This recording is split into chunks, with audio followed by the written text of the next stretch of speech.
On a day of rough seas as if announcing a storm, the protagonist of this story, Rose, was standing facing a man. She then asks if the young man wants the truth and if he can trust what she has to say. He replies that it simply doesn't matter. This answer was unexpected for the girl. What exactly did he mean by that? Since Rose knows very well the dangerous word that is trust, the more you trust someone, the more it hurts and makes you resentful when they betray you. Noticing her hesitation, the man insists that she should just say it already. Finally, she decides to tell the truth. Then we go back to the past. In a cabin of a ship, the young man asks if she is a good liar, which the woman clearly denies even though her documents say otherwise. Continuing, he reads some other information from her documents. An articulate and persuasive swindler, extremely intelligent. It is necessary to be careful not to be deceived in a conversation. Rose says she has no idea why they wrote that. After all, she has never told a lie in her entire life. Outside, we see that they are aboard the ship Viheth, which is heading to the island of Monte. The man, listening to this, questions whether in court she had said those exact words. She says yes, but explains that the judge did not listen to her. In any case, she asks him what else was written on that piece of paper. Looking at him with a confident gaze, she comments that even though she is already imprisoned, she feels it was unfair. The young man remained neutral throughout the conversation. Following protocol, he asks her name. She questions the need for that information, since unless he lives in the countryside, there isn't a single soul who doesn't know her name. But in a cold tone, the man states that it is part of the protocol and insists again, asking her name. Rosenwalker, she answers, but the man is bothered by the answer, saying that the name listed in the documents is different. However, Rose insists that she told him her real name, saying that he doesn't care what her real name is, he only needs to confirm the name that is written in the documents. Rosenhauers, she reluctantly replies, uncomfortable to say it aloud. As soon as she sees him writing the name she had just said, it makes her even more irritated, since he ignores her wish not to use that name anymore. The man then continues reading the document out loud. At 17, she was sentenced to 50 years in the women's prison of Perney and escaped a year later. The escape was quite thrilling. She descended a cliff, crossed the mountains on foot, and was arrested 3 months later as a fugitive in São Benesse. Because of that, she received an additional 25-year sentence and was transferred to the maximum security prison Alcapes. She escaped again after 5 years using a spoon to dig a hole and evaded the Imperial Army's pursuit for 1 year. The young man asks her if all that is true, and Rose answers yes, adding that he would probably faint if he found out what she went through to get that spoon. She begins to complain about her stay in Alcapes, but the man cuts her off, saying he is not interested in her useless stories and that she should limit herself to only answering the questions he asks. With no choice, she agrees, but the situation is quite unusual since in front of her is Ian Connor, the famous war hero. It is almost impossible that there exists someone who hasn't seen his face during the war, since during it the planes flew dropping pamphlets with his image, and the moment his voice spread across the skies, everyone looked up as if enchanted. The government knew very well how simple it is to deceive people, and a young tall pilot was a good tool. They used him in the face of the anxiety and despair of the war because everyone needed an Ian Connor at that moment. Our protagonist is pulled out of her daydreams by Connor's voice asking her what crime she committed. Her answer was to question which crime he was referring to. Connor rephrases his question, asking the reason she was being sent to Monte Island, the worst prison on the planet. Rose replies that she escaped from 2 different prisons, so the pride of the Imperial Army was completely destroyed because of her. Connor interrupts her, saying that he is not referring to that. He wants to know the reason why she was arrested the first time. Regarding that, she declares herself innocent. Connor, a little frustrated, reminds her that he is only doing the administrative process and has zero interest in her arguments. But the girl does not intend to back down and repeats again that she is innocent. So Connor warns her that it is very rare for a prisoner to honestly admit the crime they committed, but insisting on her innocence does not change the fact that she has already been convicted. Rose counters, saying that her conviction also does not change the fact that she is innocent, because the truth is greater than assumptions. Connor repeats for the 3rd time that he has no interest in the girl's arguments. He just wants her to answer sincerely. Rose stares fixedly at Connor, clearly showing confidence in her words. But before she can say anything else, someone abruptly enters the office. One of Connor's subordinates hurriedly enters the room as if he were looking for him, but upon seeing that the commander is accompanied, he questions what his commander was doing, and he responds indifferently that he is just questioning the prisoner. The young man is confused about the reason for doing that, but Connor simply says that it is standard procedure to confirm the prisoner's data, especially someone of her level. Even so, the young man says that although he knows Ian usually is strict with rules, he doesn't need to create more work since the prisoners sent to Monte Island are the worst kind. And this time, one of the prisoners is the infamous Witch of Alcapes. The poor man is startled when he sees who the commander is interviewing and realizes that this witch is right beside him. His argument quickly changes, questioning his commander why he is interviewing someone so dangerous alone, but Connor tells his subordinate that she clearly doesn't look dangerous. His subordinate warns him, even if she looks thin and fragile, he must not lower his guard, because it was precisely that fragile body that escaped from Alcapez prison. Besides, at 17, Rose interrupts the man, continuing his sentence and saying that at 17, she killed her husband, Hinley Howards. She stabbed him 36 times with a kitchen object. The medical examiner confirmed that it was a hate crime. Even after his last breath, the murderer continued stabbing him, with a trembling voice as if recalling that caused her pain. She affirms that it wasn't her who did that, and that she was a good wife who loved her husband. With tears in her eyes, she insists that what happened was someone broke into their house, and that many people were envious of him. So it was only a matter of time until someone came after him. Even so, they didn't even conduct a proper investigation. They simply threw her in prison, ignoring everything she had to say. Connor looks at her with an unshakable gaze while she breaks down in tears. And in a cold tone, he tells her to stop the act, and that the kind of wife she was does not matter. She had been declared guilty of the crime, and he was not there to debate about it. Rose quickly stops crying, frustrated that her acting was ineffective. And since the drama didn't work, she decides to appeal to logic, questioning how someone so weak could kill such a robust man. But Connor counters, saying that no one believed she was capable of escaping from two great prisons either. Still, she did it, and the same logic applies to her husband. Just because she is a small woman of fragile appearance does not mean it is impossible. Besides, all the evidence points to her. The conclusion is simple: the girl is lying, and honestly, he is already tired of this interrogation, so he orders his subordinate Henry to follow him and bring her along. As she was being taken out of the room, she kept repeating that she was not lying and was never guilty. Rose wondered where she was being taken, but honestly, she even thought the young man was much kinder than the other guards she had met. She compares the relationship between guard and prisoner to that of a cat and mouse. The moment the guards lower their guard, she can escape, but the moment she lowers hers, they capture her. But luckily, she is good at taking advantage of small opportunities and managing to escape. This time will be no different. She will also win. Going to the social area of the ship, Ian seems a little surprised that the banquet had already ended. Henry replies that this was intentional to prevent the guests from being exposed to the Witch of Alcapez. Ian finds Henry's concern ironic, since people had chosen to be aboard the Viheth with the goal of touring the famous prison they were headed to, so seeing the Witch of Alcapez would probably be interesting to them. Henry counters, saying the guests were just civilians and not everyone there was as brave as him.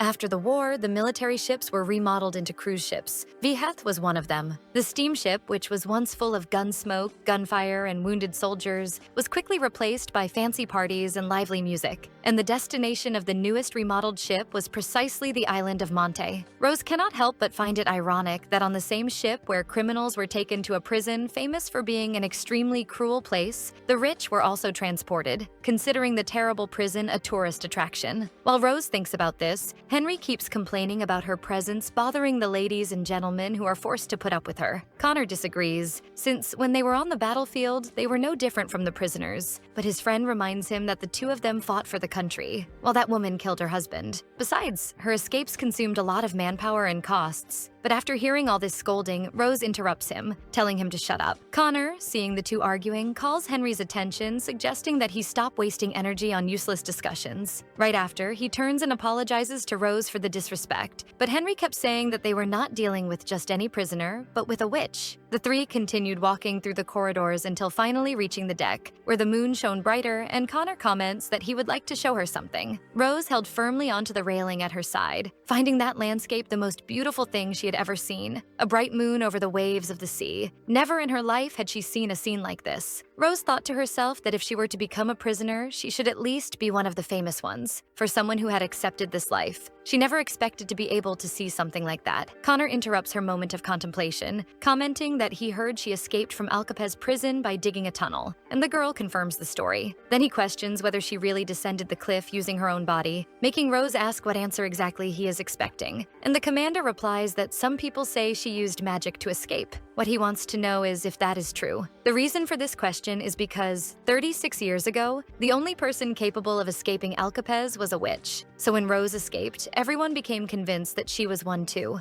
Originally, people are afraid of what they do not understand, and nowadays magic is persecuted and science is praised. However, traces of that time still remain, and the few witches that exist hide, but that does not mean they disappeared. Rose, knowing all this, asks Connor if he really thinks she would be imprisoned if she were a witch. If by chance that rumor were real, her hands would not be cuffed like this, and it would make no sense to be on a boat together with all these tourists. Henry interrupts her and tells his commander not to believe those words because her specialty is precisely lying. But Rose, looking into his eyes, replies that the young man should be the first person to believe her words because if she really were a witch, she would have shut him up a long time ago. However, if he does not trust her words, maybe he would believe in the magic test she passed. And if all that evidence is not enough, it is probably because his faith in the Empire has already collapsed long ago, and he believes they are incapable of conducting a simple test properly. The soldier fills with rage, but before he can say anything, Connor interrupts him, ordering him to take his hands off the prisoner and saying that if he loses his head one more time, he will be forced to report him to his superiors. That was enough to make the young man step back, not expecting to be reprimanded, and right after receiving orders to fetch what had already been requested. Meanwhile, Connor continues his conversation with Rose and claims not to care whether she is lying or whether she is in fact a witch. He is only going to inform her of a few facts. First, she is a convicted criminal, sentenced to imprisonment on Monty Island. Second, he was ordered to transfer her there, personally. Third, prisoners may have escaped from Alcapez in the past, but no one has ever escaped from Monty Island. That is impossible even for a witch. Rose finally understands that this man is trying to break her spirit. If she wants to escape, she needs to focus on getting the keys to the boat and the handcuffs, because she must flee before reaching the island. Henry interrupts the conversation, returning with what his commander asked for. The girl is curious to see what it is until she finally manages to take a good look. A tray full of meat, still covered with blood. She does not understand how that would be useful, and she wonders what he intends to do. Connor quickly answers her doubt by pouring the meat over the cold waters, asking her to watch closely what that ocean is capable of doing. The reaction is almost instant. As soon as the first drops of blood fall into the water, something begins to make the waves bubble, frightening Rose, and an indistinguishable creature attacks the meat, devouring it. Henry, with a satisfied smile, asks her to watch the scene carefully, because that ocean is covered with creatures. There is not a single safe place where she can run. Despair immediately strikes the girl, making her think she needs to find a solution for that quickly. Connor takes advantage of her shock and approaches, taking the key ring from his waist, while saying that if she wants to become a snack for those monsters, maybe taking the boat would be the best option. Besides, he had already noticed what on his waist was drawing so much of the girl's attention, holding the key ring in front of her. That man was not a gentleman, and while telling her to change her mind immediately, he revealed the true nature of a guard. Rose had already learned this before, that guards cannot be gentlemen. Connor was different from the man who appeared in the pamphlets. To normal people, he might be a hero, but not to her, because he was just a little rat. Back in her dimly lit cell, she wondered if there was no other way to escape, when another prisoner approached her, asking if she really wasn't going to tell her. Rose asks what she is talking about, and the woman claims she is referring to Ian Connor, since she was back in the room after meeting him. The prisoner wanted to know what he had said, but Rose only summed it up, saying that he was just showing her her true chances of escaping. That was a bit disappointing for her cellmate, so the girl asks what exactly she wanted to hear, and she replies that she expected something more exciting. By chance, she wasn't the only one waiting to hear something. Rose asks Maria, her cellmate, what kind of more exciting thing she was expecting exactly. Her friend immediately starts to develop her fic, the tale of a young and beautiful prisoner who entered the room of the young and handsome commander. But that is as far as her imagination can go, and she asks her to tell her the details already. But Rose is more interested in knowing how her friend could call her a beautiful prisoner in the state she was in. Maria says that among all the women there, she is the youngest. And anyway, she just wanted to know if really nothing happened, but Rose cannot imagine a reason for someone like Connor to want to flirt with her. Maria retorts, saying that strategy had already worked in Alcapez. Rose's smile immediately fades, remembering what she had to do to escape. But this time it is different, because Connor is not the last problem. There are several monsters in the ocean outside, and passing through it would be an almost impossible task. Even so, Maria puts her hand on her shoulder and asks her, was she really thinking of giving up? The relationship between the two of them is interesting to tell. Maria of Alcapez is someone who deserved the nickname of witch more than Rose. If outside the prison the guards are the law, who commanded the prison from inside was Maria. The people who caught her attention died in prison without even serving their sentences. When she was transferred to Alcapez, Rose was already a famous prisoner who had successfully escaped. They met while Rose was digging her way out. Maria asked her if by chance she was trying to wake up all the guards with that noise. Rose cannot say whether she approached her because of her fame when she asked how she got that spoon, but after she caught her attention, her life inside became much more peaceful than before, since the prisoners treated her as one of the leaders. Although she didn't understand the reason at the time, she can understand it now. Maria again asked her if she intended to give up,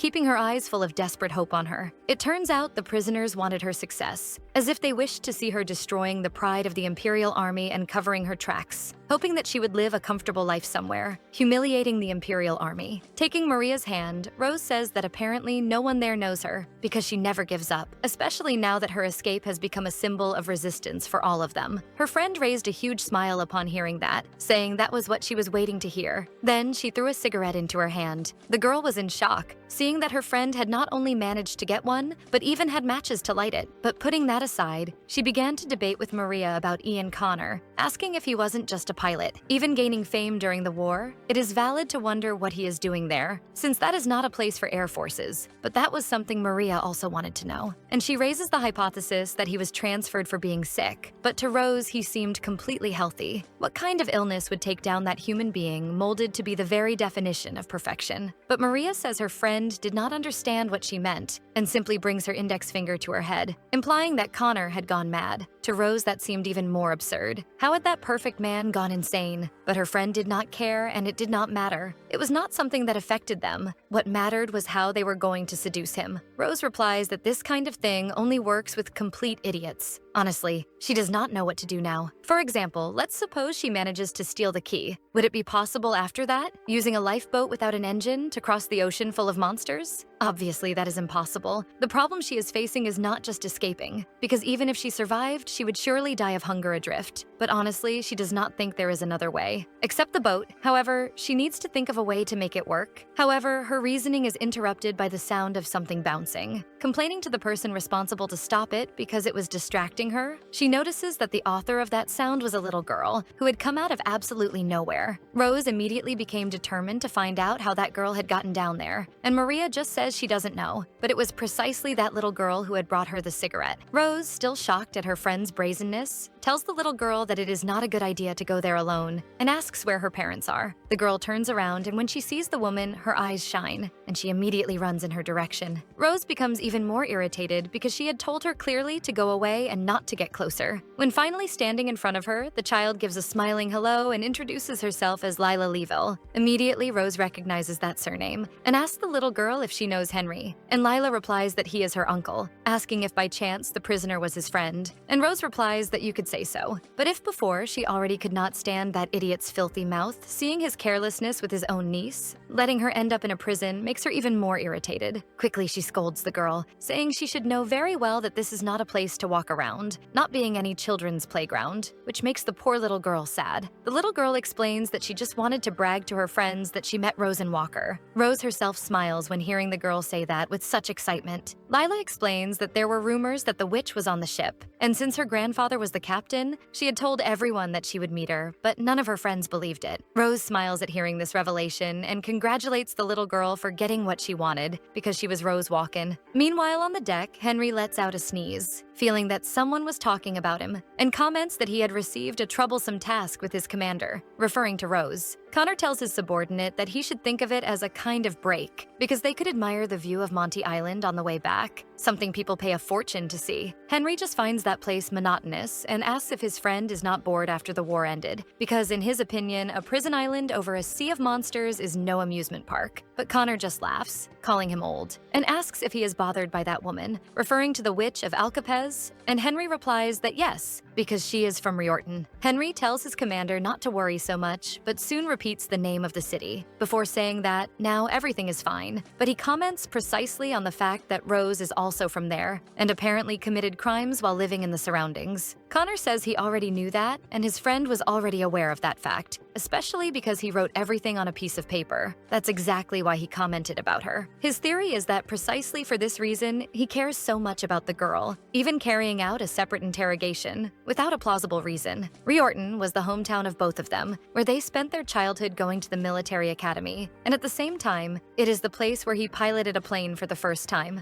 It is also the name of the city that was devastated by an explosion. The truth is that Rose is an extremely lucky girl, because she escaped death by fleeing the city, a prisoner sentenced to life imprisonment who used that to escape death. In a way, she is going to Monty Island practically like a celebrity, in addition to being escorted by the hero Connor. Connor understands his friend's point, but states that it is still Monty Island, and asks if he knows the meaning of that, reminding him of past traumas. The young man replies that he knows very well, but still does not feel any more confident. Immediately, this makes him remember his past in Rearton, where he held a baby in his arms while seeing the body of a dead woman, and to this day, he cannot accept her death. Whether it is Monty Island or any stupid name, the truth is that the Witch of Alcapez is still alive. The little girl who was still among the ship's cells was shocked to know that the woman she was talking to was the real Rose Walker. The prisoner, taking the opportunity to play a little with the girl, asks her to keep it a secret because it is not something she tells just anyone. Lila asks if what they say in the newspaper is really true, that she dug a tunnel with a spoon, which the prisoner admits. The little girl then asks if she really is a witch capable of using magic. Rose's smile fades almost instantly, and one last time she confirms the girl's name, who answers with a smile on her face. The prisoner says that she has something important to ask, catching her attention, but undoing her smile before saying that if she is capable of doing that, she would show her magic. Leela hesitates because her grandfather had told her never to grant the wishes of prisoners. But Rose asks if she doesn't want to see her magic, and immediately Maria understands what is happening there. In any case, the false witch claims it is not difficult at all to answer, and she is only curious. In the end, the girl ends up accepting, giving Rose the reason she needed to celebrate before asking if the little girl knew Ian Connor. Something obvious, since he was her uncle's boss and a war hero. Then she asked if the two were close, to which Lila replied no, because he was very slow. But her uncle always says that even if he does not express it, he likes her a lot since he has known her since she was in her mother's womb. Her other uncle also said that he is a good man, but she is not sure about that. Rose asks if Connor is married, but the girl replies that he is not, and the adults had even told him to marry earlier, but he is not interested. But that was not exactly what the woman wanted to know, realizing that it would be difficult to keep the conversation innocent. The prisoner tries to be more direct and asks if Lila saw any girl entering his room, or just keeping him company, being answered that no, and noticing that the conversation is becoming more difficult than she imagined. Regaining a bit of her focus, she finally asks if the commander is an affectionate person, but the poor little girl does not know what that word means. And now Rose needs to figure out how to ask a child if Connor is a womanizer, without explaining what that means. Maria steps into the conversation and explains that affectionate means feeling sorry for someone, like giving a house to a dog on a rainy day, or crying along with someone who is crying. The little girl seems to understand and replies that that is not affection, it is love. The answer was a bit too direct, but Rose confirms saying that is exactly what she meant. Meanwhile, her friend laughed in the background, not believing that the famous witch was struggling so much to get 1 or 2 sentences from a child. Lila replies that there does not seem to be anyone Connor loves, which is a little disappointing for Rose, because she hoped to seduce him. But the little girl says that even so, he is a good person because he is known as a hero, which is funny from the point of view of a prisoner inside that ship. But even so, Rose thanks her. It does not matter what someone like her thinks of a hero, so she turns to the girl and says that as promised, she will honor her word. For that, she asks the girl to show her anything she has with her, no matter how small, and receives a coin. Lila asks what the prisoner intends to do with it, but keeping the suspense, Rose replies that magic has its secrets, and that is what makes it so enchanting. Then, while hiding the coin with her, she says that to do magic, it is necessary to transmit your magic into something, then shows that the coin in her hand has disappeared. The little girl is surprised to see that it really worked, thinking that her little coin was gone, but the prisoner says no, putting her hand to her ear. She then takes the hidden coin and gives it back to her, saying it was a lucky coin, and tells her that at sunset, that little coin would turn into gold, but only if she didn't reveal it to anyone, otherwise the magic would disappear. After the girl leaves, Maria asks her friend if she really used magic, and Rose says it was just a simple trick, but she would hardly find that out. Then her cellmate asks if her main argument wasn't precisely the fact that she had never lied. Seeing that people there are already starting to doubt if she really isn't a witch, she asks why she would still be imprisoned if that were true. Besides, even if she escaped, there is only water everywhere. But Maria disagrees with that last point. Even if it were impossible to get a lifeboat, isn't there another possibility they are overlooking besides escaping by boat? Thinking about it, she remembers there is a rumor of witches who escaped and hid from the world, going to the so-called Witch Island, Walpurgis. Maria talks about it and asks if the girl had never heard of it. Then she says that the last time she heard, the place was not far from Monty Island and wonders if they are hiding among the people. But Rose replies that Walpurgis is not a place where anyone can just enter. It is called the Witch Island for a reason, being the last option where someone should flee to. And honestly, she does not believe she would be welcomed with open arms. Maria tells her she was just joking and then begins to think that if that blatant lie worked with the little girl, maybe it will also work with the commander, and asks if it wouldn't be a good idea to at least try. Rose agrees, since that seems to be the only path. Trying to gain the hero's sympathy might seem like a plausible plan, but the trick she used against the idiots she met so far wouldn't work on that man. Besides being a soldier, he is a pilot and a hero, the complete opposite of her. So far, his life has been full of achievements, triumphs, totally the opposite of hers. So to win him over, and that is precisely his weakness. She needs to give him what he wants, humiliate herself, fall at his feet and beg until she becomes his newest conquest. Make him feel the sweet taste of triumph. Tempting him with love will not work. To deceive him, she needs to attack his ego. That is much easier than making him fall in love. Meanwhile, on the deck, after having listened to his friend's outburst, Connor believes that this time he will be fine. However, his reaction is nothing new. He had already discussed this with a friend before, asking for advice, and she told him that even though he needs to vent his frustrations, Henry is incapable of controlling how he does it. Connor asked her what he should do in these situations, and she only answered that in those cases, he should just listen to him, without interrupting. Let him pour everything out. Just listen and not touch the subject too much if possible. Connor decides to follow the advice and does not try to correct his friend. He just tells him that they have been outside for too long, and maybe it is time to go inside, while continuing to listen to him. And while they return to the hall, Henry continues complaining about the situation. He finds it simply ridiculous that a war hero like his friend is being sent to transfer the Witch of Alcapez, because an order like that makes no sense at all. And Connor replies that soldiers are only there to obey orders. Henry retorts saying that by achieving a prestigious position within the army, this should end. After all, after everything he did on the battlefield,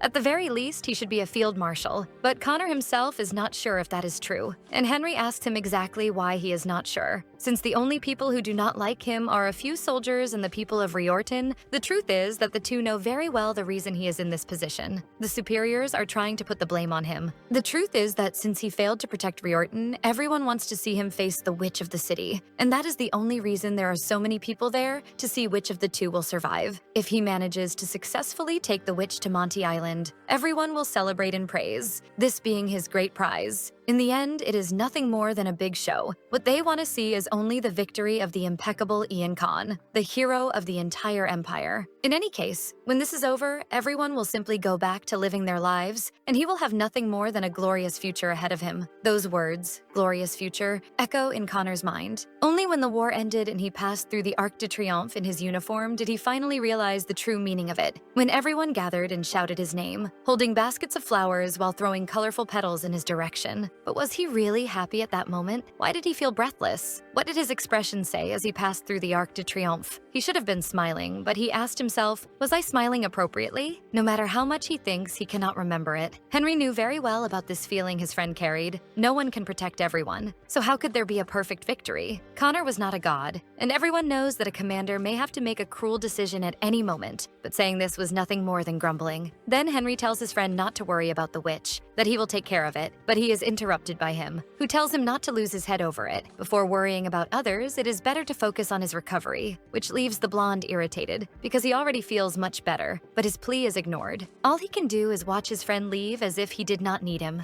Later, sitting in his office, Connor reflected, while Henry's voice echoed in his head, saying that it was not his fault the deaths in Riorton. The operations commanded by the Air Corps at that time were crazy gambles. If it weren't for Connor's command, everything would have been a complete failure. But the commander himself did not feel that way. Whose fault would those deaths be if not his? How could it not be his fault? This makes him remember when he received this mission to escort the prisoners to Monty Island, with the addition to keep an eye on Rose Howard's. That last order echoes in his head, his desk already full of news articles and reports about her, the fugitive from Riorton, the only survivor. In a way, he felt guilt. That girl was the only one still alive. This makes him question what he did with Riorton. While thinking distractedly, he ended up letting something important pass, until a female voice interrupted him. Looking ahead, he remembers what he was doing, because Rose, irritated, was asking him why exactly he had called her there, and if he was at least listening to her, or just treating her like a simple piece of furniture. After regaining his focus, Connor returns to what he was doing, showing the prisoner a picture of a shark. and teaching her about the type of creature that lived in those seas as if he were talking to a little child. Irritated with all that nonsense, Rose stands up and slams her hands on the table, ordering him to stop immediately. Summarizing all that nonsense, the girl said that all he was trying to say is that thinking about escaping from there is stupid. That's why he is teaching her about the monsters. Honestly, she doesn't even know how many days have passed since this nonsense started, and asks if he thinks she is an idiot. Connor replies that there isn't much difference between a hero and an idiot, and precisely for that reason, he doesn't distinguish the two. In her position, a normal person wouldn't even have the courage to think about escaping. Rose asks if he is calling her impulsive, but Connor says he only called her brave. But it is undeniable that some people see her as a kind of heroine of the darkness. The woman turns to him and asks if, in his opinion, she is this heroine that everyone believes in, or just a lucky idiot. The young man replies that in his standards, she became an idiot the moment she escaped from prison. And upon hearing that, the girl kicks the table, making Connor ask her to hold back her aggressiveness a little. Rose says she only did that because he called her an idiot, but the truth is that the poor man only answered a question. This makes her ask if, to him, she should stay quiet while serving 50 years in prison, and Connor agrees that doing that is also not intelligent. Rose thinks carefully about her next answer because she had already noticed that the commander seems more interested when she says some nonsense. So she asks, what would the intelligent mind of the war hero do in her place? Seeing Connor's heavy sigh, Rose already starts celebrating, thinking she managed to attract his sympathy. But Connor, still writing his notes, says that when she was being judged, she could have had her sentence reduced if she confessed, and if she behaved in prison, she could request parole and even go to a better prison. Rose jokes, saying that if she had done that, she wouldn't have escaped the bombing in Riorton, but Connor doesn't seem to have liked the joke. Then she goes on saying that first of all, she doesn't know why she has to rot in prison for 50 years, being answered that the crime of murder carries a sentence of 8 to 50 years. The woman understands, but states again that she did not kill her husband, and even if she had, she doesn't understand why 50 years, since her neighbor beat his wife to death and only got 8. Connor raises his hand and points behind her, saying that the reason why that happened is written in the books back there. Rose, making a pitiful face, says that even if they were there, she couldn't read them, and Connor knows that very well. But as he just said, her answer is written in the law. The woman tries to argue, but Connor interrupts her, because in the end, her being sentenced to life imprisonment on Monty Island is purely her problem. Then he gets tired of the conversation and decides to leave, even as Rose protests for him to wait. Pulling the girl by the chains, he says that the interrogation is already over, and no matter how much she insists, he does not stop. But Rose knows she cannot leave like that, because if she leaves that room now, she will return to her cell, and in the worst case, she will not have another chance again. This is the only chance she has to say the nonsense she needs to attract his attention. She needs to think quickly about what to say. When the door of the room is about to be opened, Rose asks what the difference is between the two of them. Since in the end he is also an idiot, Connor asks what she is talking about, and the girl reminds him of what he said before, about there not being much difference between an idiot and a hero. In that case, what makes him different from her? Because if she is a heroine of the darkness, then he is a hero of the light, which makes them both idiots. So what exactly would be the difference? In the end, when they are at war, both only think about victory. The two were part of a small country, but one that called itself an empire, and faced Talus, the nation that defeated several other countries. Connor replies that in the end they won, and Rose agrees, but exactly what did they gain with that victory? Many people died and the country was completely destroyed. As a hero, he only wears a nice uniform, while escorting the humble prisoner. If he is this grand hero that everyone says he is, then what is he doing there now? For the first time, Connor loses his patience, and pulling her closer, orders her to shut her mouth. Rose had achieved what she wanted. She made him step out of character. She asks him if he really thinks that was a victory, irritating him even more. She only needs him to slap her, and she keeps provoking him to do it. Enduring a single moment of pain is nothing. If this helps her to be freed, then he can crush her under his feet. She is already used to using pain as a weapon, and when she thought he would finally hit her, Connor only punches the door, and looking into her eyes tells her she has no right to say that. Countless comrades died and were wounded in the skies of Riorton, and as always, history will not remember them, but everyone knew that, and even so, they gave their young lives to protect the people of the Empire. People like her, who only know how to run away, and are not even capable of appreciating that sacrifice. So, at the very least, she could have the decency not to insult them. And honestly, he hopes she learns this from the opportunity she is having, that not everyone chose to live as she did. Besides, he is sure everything she said was only to provoke and get his attention, so it is a good idea to stop her games and provocations, because her lies are far too shallow to reach him. Rose can't even believe that this man is the same person who was angry just now. She repeats again that she never lied. Connor by this point is already tired of her attempts at manipulation. In the the end, the prisoner did not go much further than he expected, but as a small concession, he decides to tell her something. In fact, there is no need for a chain like this in this sea. Even so, the reason why she needs to wear it on her wrist is for the weight of her sin, that of taking a person's life. Hearing those words, Rose thinks that even coming from the same mouth, the two things he told her seem to have been said by completely different people. In the end, she was right. He is also a great idiot. Connor looks into her eyes and says that he knows exactly the type of person she is, and he will not fall for her tricks. So for now, he does not want to hear any more questions. Standing on the other side of the door, Rose asks herself what exactly she was expecting and begins to remember the day of the bombing. His voice echoed throughout the city. Dear people, rest assured, no one will hurt you anymore. When the air raid alarm sounds, turn off the lights and go to the gates to listen to the broadcast. I am protecting the skies of the Empire. Rose had already lost count of how many times she had heard that voice, and if she was hearing that same voice again, it was because she had completely lost her sense of reality. She was deluding herself into thinking that if she kept talking to him, those same comforting words would come out. By doing this, she was only being an idiot. All of this was simply irritating. She could not imagine that man really being a hero, but it was not worth falling into despair now. There would be another chance for sure. But while she was thinking, someone found her. It was Henry asking her what she was doing there, with his hair tied back and even his face washed. All that was missing was makeup. Rose replies that she just freshened up her look and asks if he likes what he sees, making him stumble, but not admitting anything. Henry asks what exactly she is plotting this time, but the girl only pretends not to understand and says she only washed because she saved a little water. But the young man does not fall for her little act and tells her to stop being dumb. Then the prisoner asks if he has any idea of her plan, and initially he replies yes. But he begins to stumble all over when he has to explain, saying that he knows, but at the same time doesn't know exactly, and this and that in the end. Rose only thinks how lucky she would be if Connor were like that, and she decides to explain to him what happens when a man and a woman are alone in a room, until Henry tells her to shut up. Then, with a sweet look, she asks if he got irritated because he is interested in her. The blonde even starts stuttering while asking what kind of nonsense she is talking about, and Rose continues saying she thought that because he is always staring at her, so clearly he cannot get her out of his head. Realizing the witch is already invading his thoughts, Henry speeds up his pace toward the prison, while Rose says that if he wants a hug, it's fine, because she doesn't hurt. But he only tells her to speed up her steps, and while they walk, the two end up passing by Lila. The little girl was there, eating some chocolates, and Rose was already starting to get a little annoyed because once again they had left her unsupervised walking around the ship, and she began to wonder if the girl would really be alright, until she remembered that, looking more closely, she and her uncle were quite alike, and she takes advantage of this to give him a little scare. Getting closer to the guard, she says with the fakest smile she has that his niece is actually quite cute and asks if her name happens to be Lila, making Henry immediately startled. He asks how the prisoner knows her, and Rose just replies that it wasn't hard to figure out. By reflex, he ends up looking back and dropping his keys on the floor. As soon as she fixes her eyes on the girl, Rose asks if he got scared. But when he looks at his niece, calmly eating sweets, he feels a little calmer. Rose asks why he got so nervous, since she is handcuffed all the time, and the soldier replies that he is still sure she is a witch, even if everyone else keeps denying it, and if by chance she even touches a single hair on his niece's head, she will regret it, but Rose only lets him think whatever he wants. However, while he yells at the prisoner, Rose panics and starts shouting Lila's name, asking what she is doing. The little girl starts having trouble breathing, and when the two look at her, they see her choking on the chocolate. Rose is the first to notice and begins begging for some doctor to help, and asks Henry where the doctor on that ship is, but he doesn't answer, even though his niece is dying, because he is completely paralyzed. Rose wonders why that idiot is acting like that, seeing that she won't get any help. She starts begging for someone to help the girl, but there isn't a single useful person there. They were in the worst place possible for a child to choke, making her question how she could help. In the midst of desperation, she takes the impulse to run to the little girl, but her hands are cuffed and she can't do anything. Turning again to the soldier, she begs him to wake up quickly, because she knows a way to save her, and she shouts for him to release her now. This makes her remember her past, when she was younger and studying first aid with a woman named Emily, who asked if it was really necessary to know that. Henry unlocked her handcuffs while remembering the woman's reply. Of course you should know. People don't only die in battle. Humans are fragile creatures who die or get hurt for ridiculous reasons. Rose asked why she should pass her knowledge on to other people, since it's not as if they would be grateful for it, but Emily only replied that the world cannot be saved by a single person. And while running toward Lily, the prisoner remembered that although humans are not capable of using magic, there would come a moment in which someone would need her. People ended up waking up at the noise and came out of their rooms to see what had happened. When finally everyone arrived, they saw that there was a little girl choking in the corridor, leaving everyone shocked. One of the guests asked if she was all right, and another answered that, luckily, someone had saved her. In shock, Rose could not believe that she had really done it, and while Lily cried in her arms, she could only think that she had truly saved a child. Henry ran desperately toward his niece, and hugging her, asked if she was all right. The ship's guests were asking what had happened, and a woman who opened the door already at the very end of the commotion said that she hadn't seen much since she had arrived late, but it seemed to her that that woman was holding the child and performing first aid. Apparently, something had gotten stuck in her throat. Everyone was relieved to hear this until they finally realized who had been the girl's savior, yet something else caught Rose's attention. Looking at the floor, she saw that what had been stuck in Lily's throat was just a simple chocolate. The girl almost lost her life because of a simple sweet. Rose could not hold back her laughter. Something as harmless as a little candy is capable of killing someone just like a bullet. Apparently, it's not only soldiers who can save or kill people. In the end, Emily had been right. A little calmer, she wondered if Henry had already come to his senses. Taking advantage of the fact that she had probably gained his sympathy with what she had done, she asked what the blonde thought of her skills. Someone overheard and started approaching her, while the prisoner continued saying that if he was grateful, he could at least give her a little water to wash herself. At the very least, he could bring her some decent food for her cell, but soon she realized the young man wasn't responding, until a different voice answered her, saying that all of that was worth much less than the life of the little girl. It was Connor, who was willing to grant her requests. Rose, looking directly at him, asked what he was doing there, but soon their conversation was interrupted by an older voice asking if Lila was all right. That was the captain of the ship. Seeing the little girl healthy, Rose smiled, and standing up said that she had only been joking when she asked for those things. She wasn't really expecting anything in return for helping the girl, but Connor told her that it wasn't difficult to reward her with the things she had asked for, because the Imperial Army always settles its debts. And even though she was a prisoner sentenced to Monty Island, she would not be an exception. Extending her hands to be handcuffed again, the prisoner asked if they really would let her take a bath, and Connor replied yes. However, she would still need to remain handcuffed, which made her ask how exactly she was supposed to scrub herself, unless they planned to water her down like a vegetable. The man said he would arrange for a servant to help her, so she could feel lucky, for she would be receiving treatment worthy of a princess. But their conversation was interrupted by an old voice asking if he couldn't be a little kinder. And before he could respond, the captain of the ship shouted his name furiously, asking where he had gotten so much lack of manners and how he could treat the savior of that child with such rudeness. Rose immediately realized that old man wasn't joking around, and Connor even tried to argue that he was doing it because of the passengers, but the captain said he had already ordered Henry to accompany everyone to their rooms, so now he could let the young lady go free, even if just for a moment. After all, they were surrounded by the sea anyway. Connor refused, and the old man asked for what reason, saying that here he had no choice. While the two argued over whether what mattered there was imperial law or the captain's orders, Rose watched everything as if from the best seats, enjoying the quarrel. The old captain said that the rules of the land don't work at sea. On that ship, he was the law, and Rose clapped her hands at his firmness. With a slightly kinder tone, the old man asked if an exception couldn't be made, since that was Lila's savior, so he would like at least to have her shackles removed as a gesture of gratitude, since one cannot thank someone while keeping them handcuffed. Connor insisted that he could not do that, for she was still a prisoner. But while looking at his granddaughter, he said that before being a prisoner, on that ship, she is a savior. Connor retorts saying that the woman was already a prisoner before saving the girl, and immediately the old man starts hitting him on the head with his cane, ordering him to be careful with how he speaks to him. The young man insists that he is just a soldier with the duty to follow the orders given by his superiors, and cannot make exceptions for a prisoner, but the captain ignores him and starts speaking directly to Rose. First, he apologizes for the lack of courtesy of that immature young man, and asks her to accept his gratitude. By the way, he had forgotten to introduce himself, and also asks forgiveness for his bad manners. He was already retired, but had been an admiral of the Navy, and although he causes a bit of shame, he believes she has heard of the famous Alex Leavell. Rose even recognizes the name, but the memory seems a bit blurry in her mind, until she finally remembers. He was the statue of the war hero that stood in the square, and the old man is glad to be recognized. It was impossible not to know who he was, since he was an old war hero. Even a street child like her knew that name, and had seen his portraits countless times. That guy was really a big shot, and she simply cannot believe that those three are from the same family: an idiot, a cutie, and a grand war hero. They don't look alike at all. Containing some of her excitement, she says she is not Miss and her name is not Howard's. Her name is Rose Walker. Alex changes the subject and begins to talk about how Lila is his first and only granddaughter, and if it weren't for her, he probably would have lost her. He apologizes, but he heard when the girl asked to take a bath, and Rose said she would be grateful if they could provide that in her cell, and it would also be great if she had a bit of meat, but Alex said he could not do that with her, leaving her confused. What he meant is that he cannot treat the savior of his granddaughter that way. It is something he would never do as a member of the Leeville family, and somehow, Rose finds that familiar. In the name of his honor, the old man would not allow something so absurd to happen. By the way, taking advantage of having touched on the subject, he asks if she doesn't have plans for the next day. Would she like to join them for dinner? Just imagining the terror it would be to be stuck at a table with a bunch of rich and irritating people already gave her chills, so she ends up refusing. Realizing that the poor girl might be embarrassed, Alex tells her it will not be anything grand, just a simple gathering with his family. But so far he has exaggerated in everything he has said and done, so it is hard to believe. Connor ends up intervening in the situation and carefully tells the captain that that would be too much for Rose, because she is a murderer, a witch, a commoner. That was what the girl thought Connor believed about her, and she already imagined the type of treatment he thought appropriate. Probably what he really meant was weak people, poor people,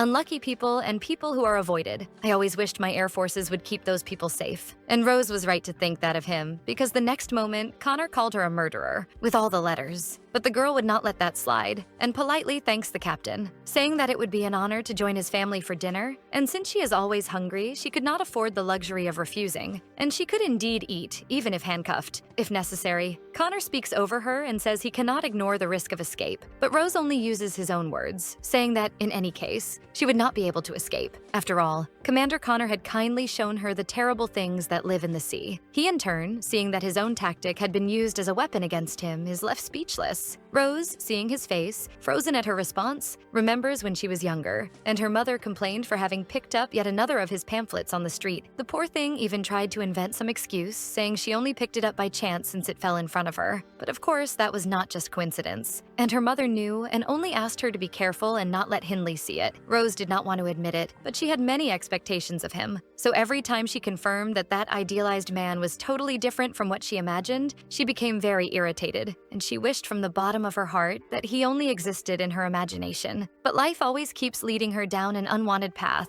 and looking at him coldly, she asks if he agrees that there is no way to escape the ship. Already, the next day, in a golden room fully illuminated, a different environment from the cell where she spent her days, Rose woke up lying in a bed, and not on the typical stone floor, wondering where she was. Still drowsy, she wondered why she was there, since that was certainly not her cell, but it was far too comfortable to worry about that, so she decided to just let it go and sleep a little longer. But then someone knocked on her door. Asking permission, a woman entered the room and politely asked if Rose had slept well. The girl was still confused about all of that, and thought about asking who the three women in front of her were, but they went ahead and introduced themselves as Michelle, Louise, and Maya, who were only there to help with the bath. Without even giving her time to react, two of them grabbed her arms and pulled her out of bed. The poor thing tried to resist, asking them to wait, but the maids simply ignored her and started dragging her directly to the bath. Before she realized it, she was already immersed in a bathtub, and the only thing that went through her mind was that she was in heaven. Finally, after going through that initial confusion of someone who had just woken up, she remembered why she was there. The old captain had invited her to dinner as thanks. At first, she thought about refusing, but ended up accepting as a way to provoke Connor. After that, they guided her to a princess's room where she spent the night, and that was what had happened. Honestly, she didn't even remember how long it had been since she had taken a decent bath, and she wondered if those maids had been sent by the captain. While she thought about how she would get out of there, one of the girls asked her out of curiosity if she really was a witch. Rose answered by asking if they really believed that, and the three had already expected that answer, and had only asked her because Lila was bragging to everyone that she had met a witch, and had begged the three of them to keep it a secret. The prisoner understood perfectly. Children usually assume things too quickly, since they are very naive. And after clearing up their doubts, the three maids started pampering Rose again, asking if she wanted a little more hot water, or if they should scrub her back, but were rejected. Even so, they ignored her request to stop and poured just a little more hot water to relieve her fatigue. fatigue, since the captain had given them very specific instructions to pamper her. Rose wasn't refusing out of politeness or anything like that. It was just that the longer she stayed in that place,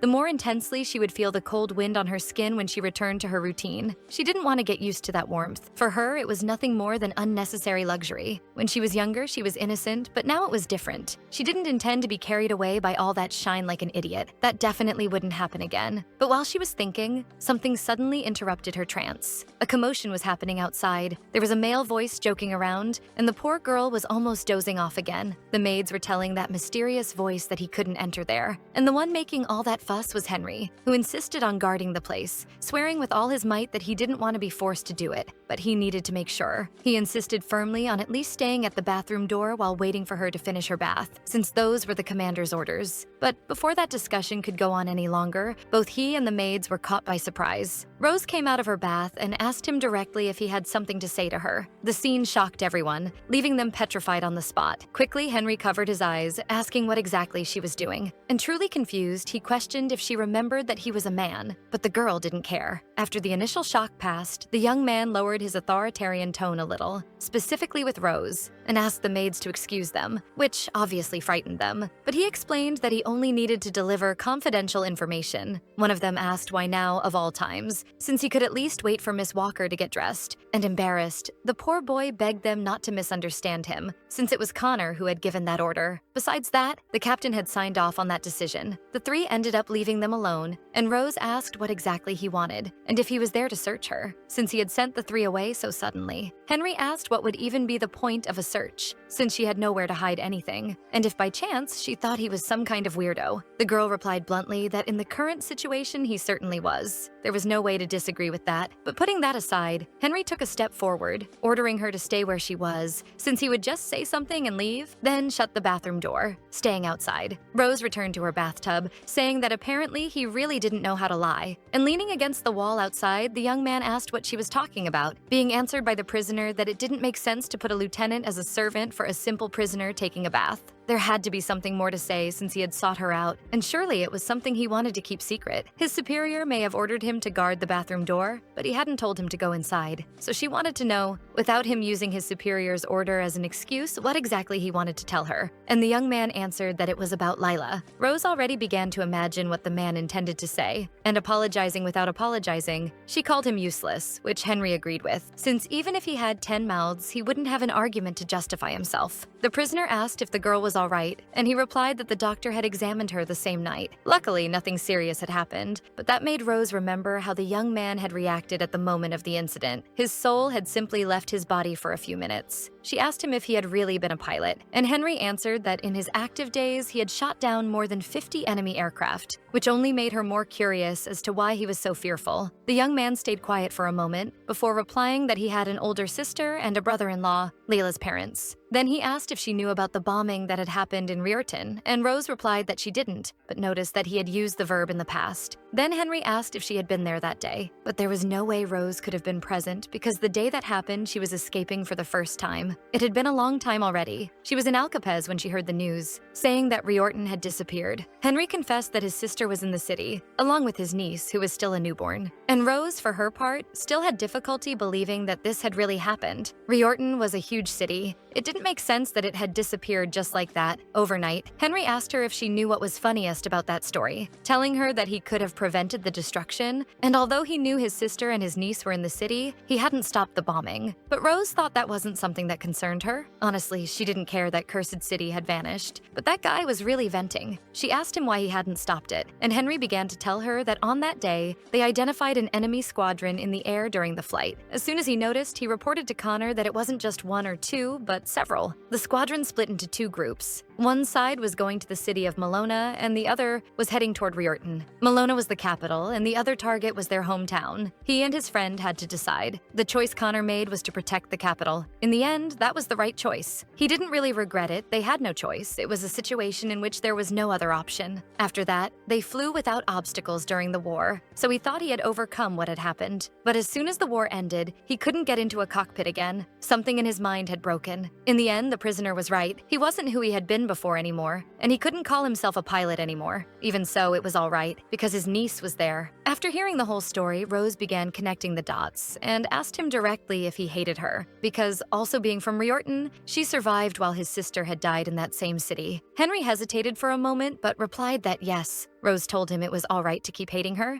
and he should continue that way because that's what normal people do. To be an admirable hero, it was necessary to have a witch to accuse without remorse. As if they were two sides of the same coin, a hero and a witch were like one body. Still, Henry admitted that he had gone there to apologize, and she asked him what he wanted to apologize for. The young man replied that he was sorry for causing trouble, and for showing her monsters while throwing fish into the sea. Rose was surprised to learn that those ideas had been his, and Henry replied that his commander couldn't have thought of things like that. Either way, if it hadn't been for her, he might not have been saved yet. So he thanked her for saving his niece, calling her for the first time by her true name, Rose Walker. And meanwhile, outside the room, the maids were talking about whether it was all right to leave the two of them alone in there. And in fact, there was no problem since those had been orders from Mr. Connor himself. Even so, they wondered if at least they shouldn't take a look. But before they could do that, Connor himself arrived at the room. But before he entered, still alone with Henry, Rose asked him if he thought that would come for free. The young man begged her not to ruin the mood since he was serious when he thanked her, but the prisoner insisted that she was serious too. Instead of simply saying, "Thank you," he should demonstrate the grand value of his sincerity. Henry asked if she was referring to money, because if that was it, he could even give it, but honestly wanted to know what she intended to do with it. But the girl told him to be a little more creative, because there were other things he could give her, clearly eyeing his keys. Realizing what she was talking about, Henry immediately refused, since that was not something he could do in his position, making the girl note how stingy the Leeville family was. But the young man said that wasn't the problem. Rose asked if the problem was because she was a prisoner, and if he really thought she was a murderer. Henry held himself back from answering, making her ask him if he had ever stopped to think that maybe she hadn't killed. And even if she had eliminated her husband hundreds of times, had he ever stopped and thought if there was a plausible reason? With just those questions, she had rented a triplex in his head, making him cover his ears so he wouldn't hear her arguments. Rose asked him if he knew that she couldn't lie, but Henry fired back, asking who would believe that. And regardless of the reason, the night before, she herself had said she didn't want a reward, so he wasn't obliged to do anything. The prisoner confirmed that she had said that, but since he had inflated his ego, what was the harm? Driven by guilt, Henry ended up being convinced and agreed to hand over the key, especially since it wasn't as if she would survive in a lifeboat. And knowing that, Rose asked him to come closer because she had a better idea. Pulling him by the sleeve, she dragged him unwillingly to tell him her plan, and began whispering her idea in his ear. After hearing everything, the young man asked what she was planning now, but Rose replied that she wasn't planning anything, she just wanted a simple favor. And as Connor prepared to enter the room, she asked if he was really going to do it. The commander entered the room right after, visibly irritated, and looking at the two of them side by side, he asked what they were doing. Henry panicked immediately, and before he could say anything, his friend asked what he was doing in there. The blonde tried to explain that the situation wasn't what it looked like, but looking at the prisoner's state beside him, he couldn't believe that. For his own good, he advised him to be able to give a convincing answer for that situation, and realizing the hole he had gotten himself into, Henry started sweating cold. While he stammered something, Connor lost his patience and ordered him to leave immediately. And not only Henry, but the maids were also startled by the shout the commander gave. In the blonde's head, there was only one thought: I'm screwed. As soon as everyone left the room, Connor went to the prisoner and handed her a sheet, asking her to cover herself. The girl wrapped herself in the sheet, but started wondering what was going on. He just stood there in front of her staring. All he wanted was to know how far this would go. After some time thinking, Connor finally gave up and decided to say something. Gathering courage, he looked directly at the prisoner and asked if Henry had done something she didn't want. What he wanted to know was if by any chance he had forced her to do something,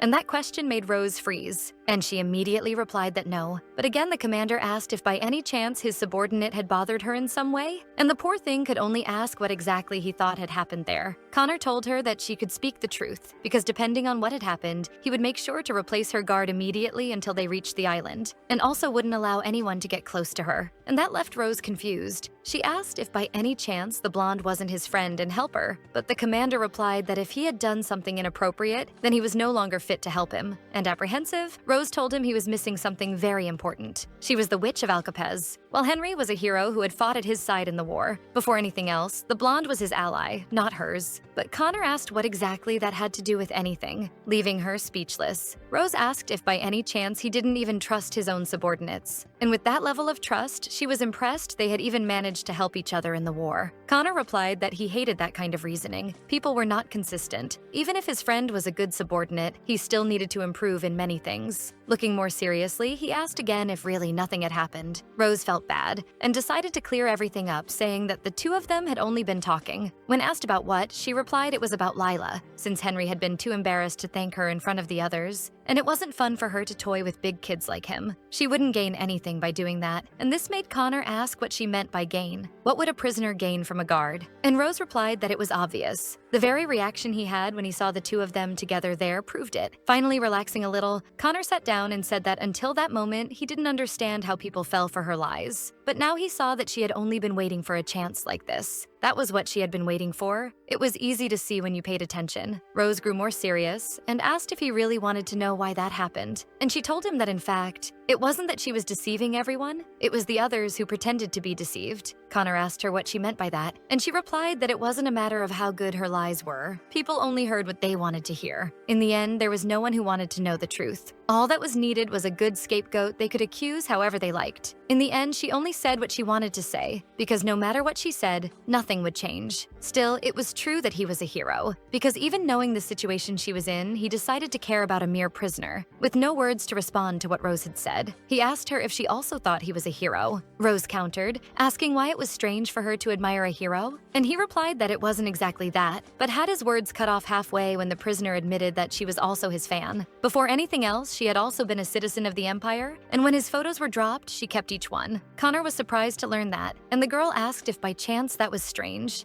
After all, he should already know that, and she admitted that she only kept them because she thought he was handsome. Connor's brain began to reboot, slowly, and even Rose started realizing what she had just said. Her face began to blush immediately, and she asked herself why the hell she was saying that. In any case, she didn't intend to keep him there any longer. She needed to finish getting dressed, so she would ask the maids to return. She would also put the handcuffs back on as soon as she finished getting dressed, and if he was really worried that she would knock them out and escape, then he could leave the door ajar with Henry outside. Of course, he would need to stand with his back turned. However, interrupting her compulsive speech, Connor extended his hand toward her. He clarified that he wasn't there irritated, he had only been a little confused. When asked why, he replied it was because of what she had said earlier, about them being the same. Because in fact, he thought she might be right. Rose had completely forgotten about that, and didn't even remember the context in which she had said that phrase. Connor remained there extending his hand, telling her to go already. And when asked where they were going, he replied that she needed to get dressed, because the dinner she had requested was waiting for her. Without realizing it, the girl ended up extending her hand in his direction. She only asked him to leave the room since she needed to get ready. However, the commander simply pulled her into an embrace, making the poor thing start to panic, until Connor simply threw her over his shoulder as if she were a sack of cement. Could it be that he had confused her with luggage? Rose asked him if there was really a reason to do that, since she only needed him to tell the maids to come back. But by that point, Connor no longer trusted her, because he knew very well what she would do. And to begin with, it had been a mistake to trust the captain's orders. Rose shouted that in that case, he only needed to leave Henry to guard, but the commander didn't even trust him anymore. From now on, he would guard her himself, and grabbing the handcuffs, he asked her to stretch out her hands. Honestly, he thought he had been very tolerant with her until now. Rose even tried to argue, but Connor cut her off. The captain, the maids, Henry, Lila, all of them had ended up being deceived, and he was the only one who still hadn't let down his guard in her company. Seeing this exaggeration, the prisoner asked him if by chance all of this was fear, and if he really believed in her escape, even though everyone there was armed. To her surprise, Connor replied that yes, he was really afraid of her. Rose tried to understand what that man was thinking. While he was informing the maids of what he was doing, the girl wondered why he feared her so much. Even though, from the moment she stepped on that ship, he had always been at an advantage. She was the one who should be afraid. Honestly, she wanted to know, what exactly was he afraid of? A little later, Connor, who was alone in his office, reflected on the situation, since putting a prisoner in a first-class cabin and giving her a bath was really unusual. He didn't think Henry and the other veterans of the team being attached to her was a problem. However, even if that was the case, he needed to be cautious. But while he was thinking, he was interrupted by the papers on his desk, which caught his attention. Those were the reports Henry had brought him. He had already read them in their entirety, but at the bottom there was a book. He had clearly ordered that to be burned and wondered if they had delivered it by accident. All the information contained in them was about Rose, always referring to her as the Witch of Alcapez, forming an extensive and detailed timeline, narrating from her prison escape to her luck in surviving the bombing. Seeing that, he wondered when that file had become so big, because in the beginning it was just a pastime, just a hobby he started to kill boredom. After the war, he had the same dream every night. It was a nightmare where he was dragged into completely black waters. He knew very well it wasn't real, but knowing that didn't help. In the end, he still saw himself as an unbreakable symbol of victory, and those nightmares shattered that definition, attacking all his greatest insecurities. When he woke from them, he couldn't sleep again, and whenever that happened, he opened the newspaper. He only skimmed the words without actually reading them, and while doing that, his eyes stopped on the word Riortan. That was the city destroyed by his choices, the one he abandoned, and yet there wasn't a single mention of his name. Instead, they spoke of a witch, the villain, the scapegoat in place of the name Ian Connor, a lie created by the media, the government, and the military, Rosenhoward's. After that day, as if under the spell of a witch, he began to observe and record her name. And when it came to bad luck, the two of them really were alike. But if they were both considered equally unlucky, why did the world treat them differently? Wasn't the answer simple? She was an evil witch, and he the hero who saved the country. One killed a person out of malice, and the other had no choice but to kill 15,623 people. But if those sins could be weighed, which would be worse? In his private thoughts, he wished that she would run, not be captured, escape as far as she could, and survive. Witch or not, whether she had been falsely accused or whether she was a liar, regardless of all that, she was the only person he had been able to save. Who could have imagined that the indestructible war hero everyone praised had already become a madman rooting for a prisoner? But interrupting his introspection, little footsteps invaded his office. Looking in the direction of the sound, he was impressed to see Lila, asking permission to enter. He allowed it, but asked why she was carrying so many stuffed animals. And with the sweetest voice in the world, placing the stuffed animals on the table, she told him they were presents to give Rose later. She just didn't know which one would be good. Connor asked her why she brought them to him, and the little girl replied that she thought of making him choose one, since he knew her very well. The commander was surprised, and the little girl, pointing to the side, asked if that huge book was his. Explaining that a few days ago one of the maids tried to burn it, so she went there and forbade it, then put it back, because it belonged to her uncle Ian Connor. The young man asked how long she had known about this, and Lila replied that since it was trendy to look for news about Rose, she had been searching some newspapers to cut out, and precisely in the ones he had thrown away, all the articles about her had been cut out, every single one. After saying that, the little girl was invited to sit by his side, and Connor, as if walking on eggshells, tried to find a way to explain that book to the girl. First, he asked if she had told anyone else, but Lila replied that she hadn't even told her uncle, so he immediately made her promise to keep that book a secret, and that made the little girl ask if revealing it would get him in trouble, to which he answered yes, because Rose was a prisoner, and he was responsible for the prisoners. After hearing that, Lila promised not to reveal anything about that book, and also told him not to worry about it, because even if she told, no one would believe her, since she herself thought he hated Rose. And if that's the case, wouldn't anyone else who knew about it think the same? Connor replies that he doesn't hate that prisoner after all. His job is to escort her, so he can't feel that way. Besides, she even saved her. And although he had been rude to Rose earlier, he doesn't intend to do so anymore. And hearing that, with all her innocence, Lila asks if he is interested in the prisoner, but Connor answers not in the way she thinks. The little girl asks if at least she can like Rose, and he searches for words to explain the woman's crime, but Lila interrupts, saying she already knows the prisoner killed someone, but she also saved her.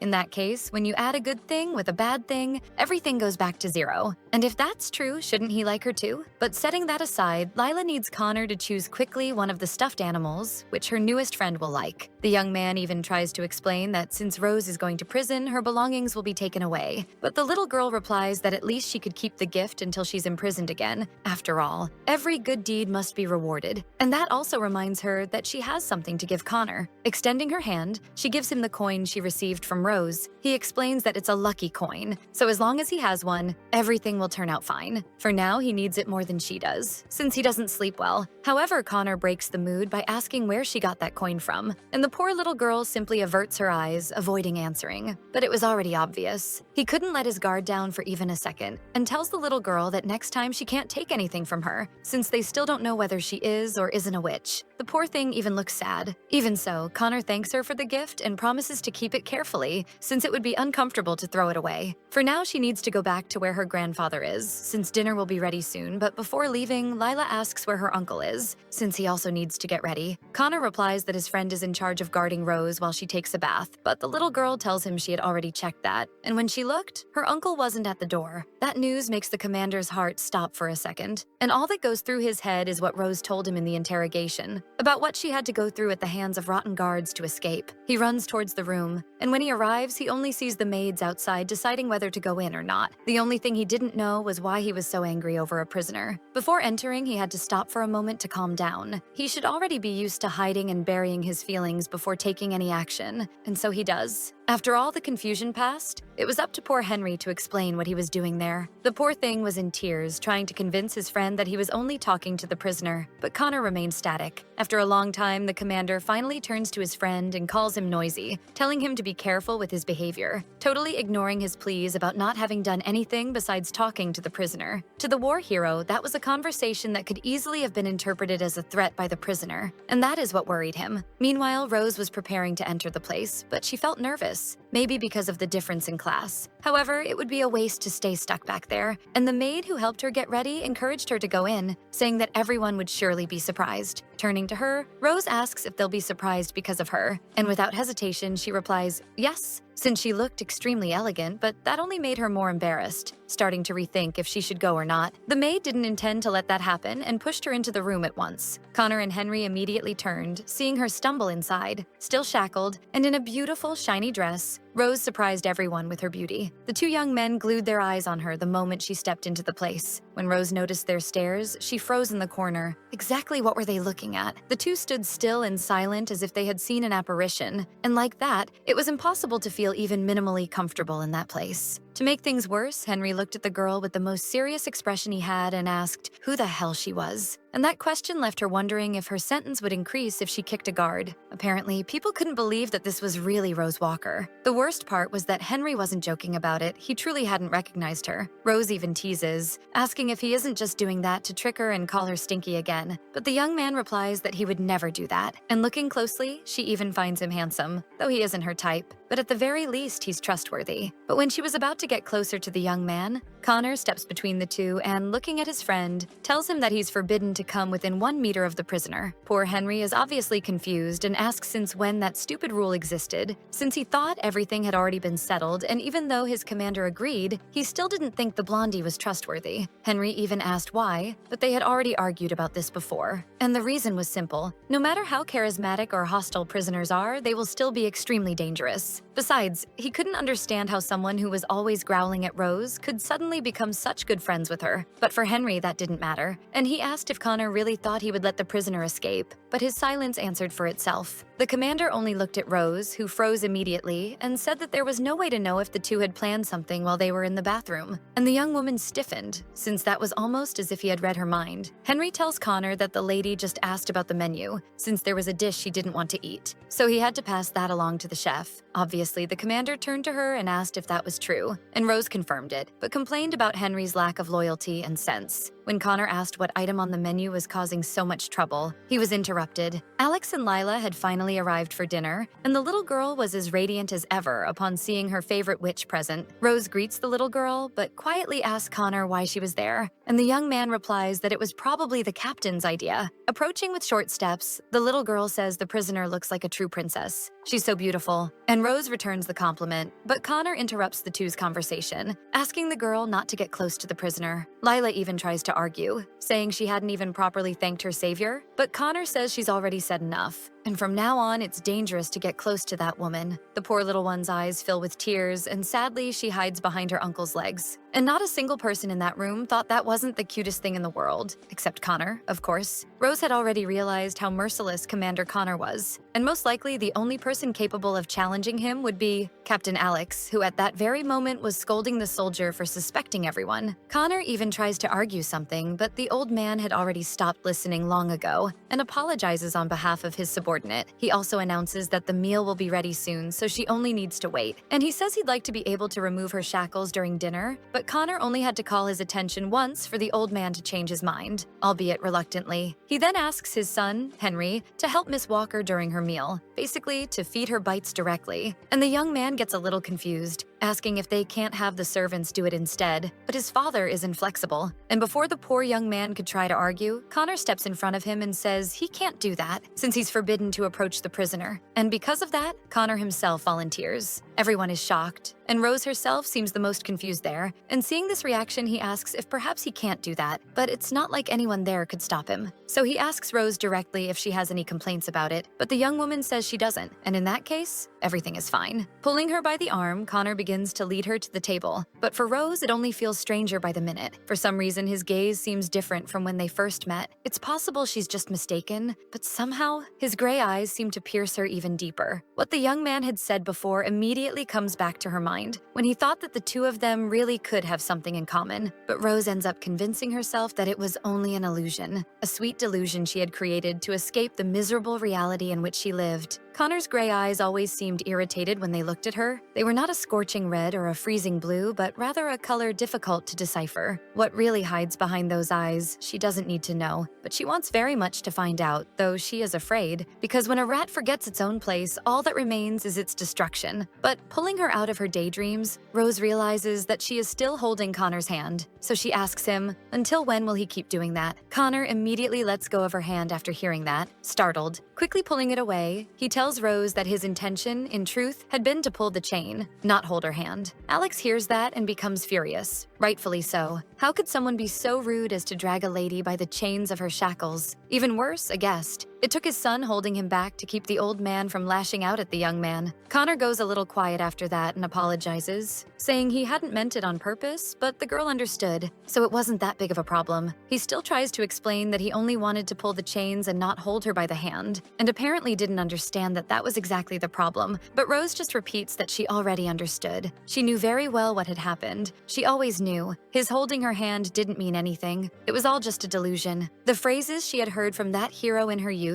that he would always protect everyone, and no harm would come to them. She always knew those were empty promises, but still believed in those lies, because she needed something to believe in. Even if they were lies, mere illusions, a fantasy. In truth, she had fallen in love with the fantasy she had created with him. It was silly, because even in a situation like that, she was too embarrassed to look into his eyes. Connor tells her not to misunderstand the situation, and the girl asks if she looks like an idiot, questioning what he means by misunderstanding. The young man goes on saying he hadn't meant to do it on purpose. And again, Rose repeats that she already understood. Hearing it only makes her feel worse. It's almost as if he's reading her heart and doing it on purpose. To make it worse, she can't forget the phrase he had broadcast through the loudspeakers, completely throwing off her focus. But she knew very well she needed to stop dreaming with that lie, and returns to what matters. Finally, taking a proper look at the dining room, she is impressed with how fancy the place is, even letting out that kind of builder's whistle, quickly apologizing afterward to Alex, but for him it was fine. Honestly, he agreed that the place was quite extravagant. They don't always have dinners like this. Though it looked like a formal dinner, there were very few guests, since the circumstances were unusual.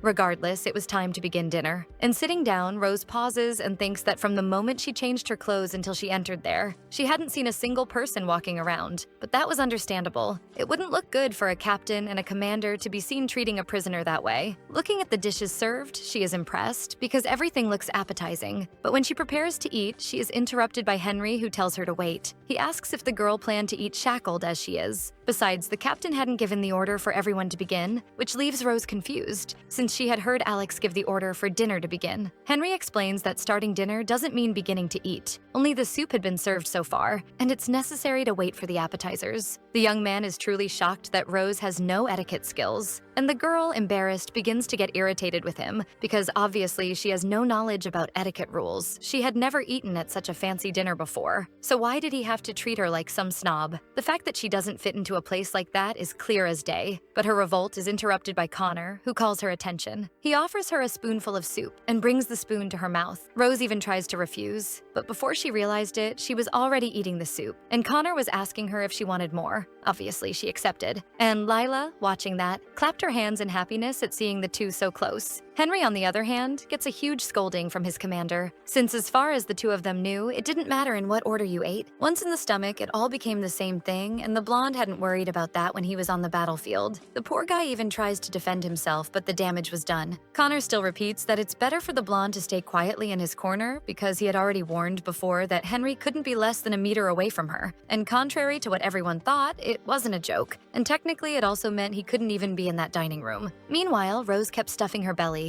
but was bothered that Connor wasn't eating, though the commander didn't mind, and said that the only thing she needed to worry about was enjoying the dinner. And if that was the case, the girl took the opportunity to ask for another piece of meat. However, while eating, she found it funny that he treated her so delicately, while keeping his face frozen in that serious expression. But what she really cared about was how delicious that food was. One after the other, she kept asking for little bites of every dish that appeared in front of her, and Connor was the one responsible for cutting and feeding her each little thing she asked for, almost like a dream. But when she asked for another bite of meat, the commander told her to eat more slowly, or she'd end up choking. That irritated Rose, who asked if he got annoyed watching her eat, but Connor never said that, and would like her to stop putting words in his mouth. All he said was to go more slowly, or she'd end up choking, and if she kept shoving so much down, she'd end up with a stomach ache. But even so, Rose complained, because that wasn't what his face conveyed. Staring at her with his usual serious face, Connor replied that he couldn't help it, because that's simply what his face normally looked like. Rose thought all that was stranger than it really should be, because Connor kept responding to her provocations, unlike before, when he would just ignore them. But interrupting her thoughts, the young man asked if by any chance she had been a nurse in the past, and the prisoner answered no,